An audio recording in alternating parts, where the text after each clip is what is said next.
Il y a quelques jours, en Allemagne, le roi des spammers a été arrêté. Alors, le roi des spammers, le terme n'est pas usurpé.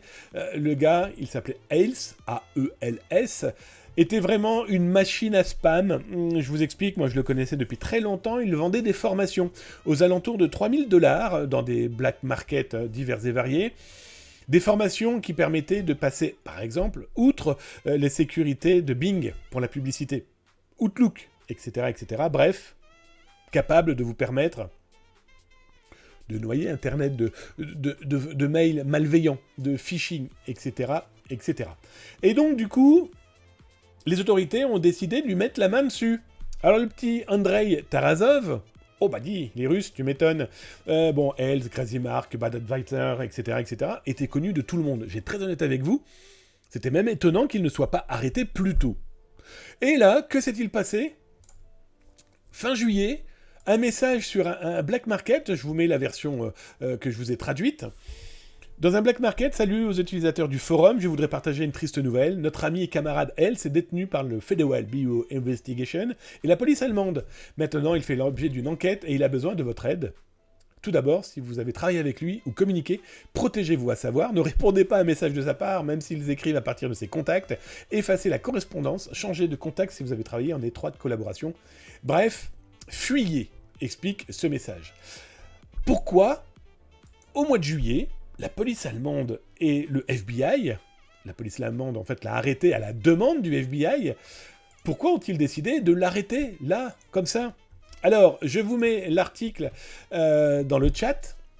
Si ça vous intéresse, vous aurez la suite de 2 autres articles que je vous ai montrés au sujet de ce pirate. On apprend par le FBI, mais on apprend aussi par un forum russe dans lequel j'ai des portes ouvertes. Ils expliquent en fait, et là je vous l'ai mis un petit peu en bleu, il s'avérerait qu'il a participé, selon les autorités et selon le FBI, les autorités américaines, il aurait participé donc à des envois massifs de courriers électroniques au nom de Clop. Clop, donc le pirate informatique, que je vous ai plus souvent présenté que mes propres enfants, et heureusement d'ailleurs.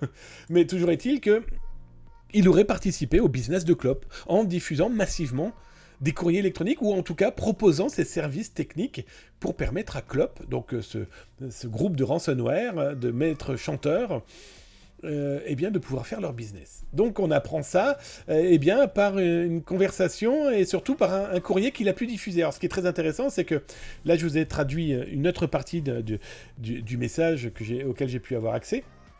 Déjà, la formation qui vendait 3 000 $, maintenant elle est vendue 199 $ si je me trompe bien, si je me trompe pas. Il a besoin d'argent en fait.